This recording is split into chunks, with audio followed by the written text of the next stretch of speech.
Hello, everyone. Welcome to Barca News. It is December 2nd, 2024, and Barcelona scouts have been spotted watching Omar Marmoush. Also, Sevilla are reconsidering their interest in Ansu Fati. And finally, more clubs have declared their interest in Andreas Christensen.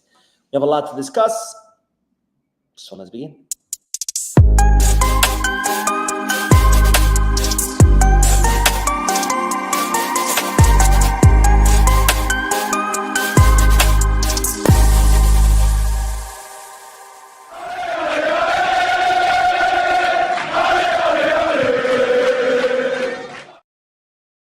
Hello everyone, welcome to the channel. My name is Mo and I'm still out of the country. This is why I'm bringing you this short live stream. This is not a podcast, so it won't be long, and I'm also not going to be addressing the chat section. This is just to keep you up to date on all Barcelona news as I'm currently away from my YouTube studio. Anyways, having said all that, make sure to hit the like button, subscribe to the channel, drop a comment. If you're looking for any Barcelona jerseys or merchandise, be sure to Goal Kids, Kickback, or Fanatics. If you're looking to place any sports bets, be sure to bet us.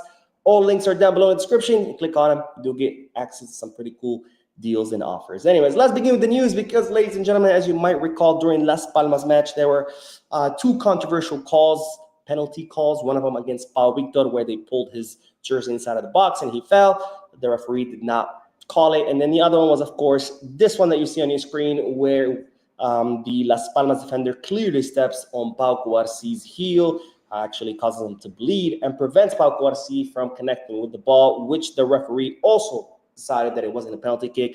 But that's not the interesting part. The interesting part is that it's been revealed what the explanation of the referee was on why he didn't call a penalty kick. And there you have it. He said nothing, but he's looking at the ball. He does not see you. He does not see you. He does not see you. So the referee decided that that clear penalty was not a penalty because Las Palmas defender was not looking at Pau Cuarci, even though he clearly steps on him, even though he clearly prevents him from connecting with the ball. But because he didn't see him, that's not a penalty kick. So in other words, if you're a defender, you're protecting your box, there's an attacker coming at you, close your eyes, punch him in the face. It's not a penalty because, well, you didn't see him. Your eyes were closed. It seems that that's the standard that these mediocre referees in La Liga are currently setting. Now, more news because, ladies and gentlemen, I know a lot of you are going to like this because you're always mentioning his name to me in the comment section. You guys are always saying, Mo, Barcelona should sign Omar Marmoush. Well, it seems that Barcelona scouts have been spotted watching the Egyptian sensation during his match in the Europa League with Eintracht Frankfurt. Now, Omar Marmoush, if you don't know who he is by now, he's a 25-year-old center forward. He also can play on both wings, right and left wing. He's currently killing it with Eintracht Frankfurt. He's finally found his form. He's hit his peak. He's hit his prime. He's been scoring goals left and right. So far, he has scored, if I'm not mistaken, it's 15 goals and 11 assists so far. Pretty incredible numbers, especially for an attacker playing for Eintracht Frankfurt. Remember, Omar Marmoush is currently competing with Harry Kane for the top scorer of the Bundesliga. And that's not an easy task to do because A, Harry Kane is extremely not only talented, but he's extremely experienced. And B, Harry Kane is surrounded with some of the best players in the world at Bayern Munich who are constantly feeding him the ball. And yet here's Omar Marmoush at a team with much more inferior players competing with Harry Kane for the top scorer of the Bundesliga. Absolutely amazing performance by the Egyptian. And it's been revealed that Barcelona scouts were spotted watching Omar Marmoush in a Europa League match between Eintracht Frankfurt and Midland, where Eintracht Frankfurt won 2-1, thanks to a goal by Omar Marmoush, which did come from the penalty spot. Now, Barcelona scouts were not the only ones there. Manchester United, Tottenham, PSG, Villarreal, Borussia Mönchengladbach, pretty much everybody and their mama had scouts there watching Omar Marmoush. So in other words, if Barcelona do decide to sign the player, they're going to have some stiff competition. Now, what are some positive things in Barcelona's column as far as, trying to beat these other clubs?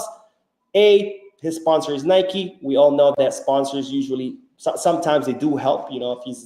If Marmoush's sponsor is Nike, so is Barcelona. Sometimes they try to, sweeten the deal or try to push the player towards a club that's sponsored by the same company. And the second thing, and this is more the important one, is his agent is the same one as Fermin Lopez's and has a very good relationship with the club. So 2 pluses in Barcelona's column, but of course, Barcelona have not made the final decision on whether to sign Marmoush or not. As you know, right now, the number one priority is the left wing, followed by the left back, center forward. Not the number one priority because the team, because Deco and Flick consider that the left wing is the biggest weakness of the team. But nonetheless, really important news as Barcelona scouts have been spotted watching Omar Marmoush. Now, speaking of attackers, we do have to talk about Ansu Fati because not good news here, ladies and gentlemen, because Sevilla are reconsidering the signing of Ansu Fati. Now, Ansu Fati has unfortunately failed to return to his previous form despite going on loan to Brighton, despite Flake try to recover him. It's not happened. Barcelona have pretty much given up on this. Obviously, they have not made that statement publicly, but a lot of sources close to the club say that Barcelona are pretty much don't think that Ansu Fati is going to go back to what he used to be. So, of course, the natural option here would be to offload him. He had 2 options. One of them was Fenerbahce, but Jose Mourinho wanted to see Ansu Fati under Flick, whether he would improve or not. He hasn't, and therefore Fenerbahce are no longer interested. They're out of the race. So there was still the Sevilla option. That was the final option that Ansu Fati had. But now Sevilla are also reconsidering. Now, Sevilla have not pulled out completely out of the race, but they are reconsidering because right now Sevilla are not going through the best of times. Their board of directors are under a lot of pressure because the club has not been doing well in many years. And the last thing their board of directors need is to make a signing, just for that signing to fail. And then, more pressure on them, more criticism from their fans. And as such, they are reconsidering. And I got to say, if Sevilla ends up pulling out, we're pretty much screwed because we're going to be stuck with a player that, well, he's not going to be playing, has an incredibly high salary, and there's nowhere to send them. So definitely not good news on that front.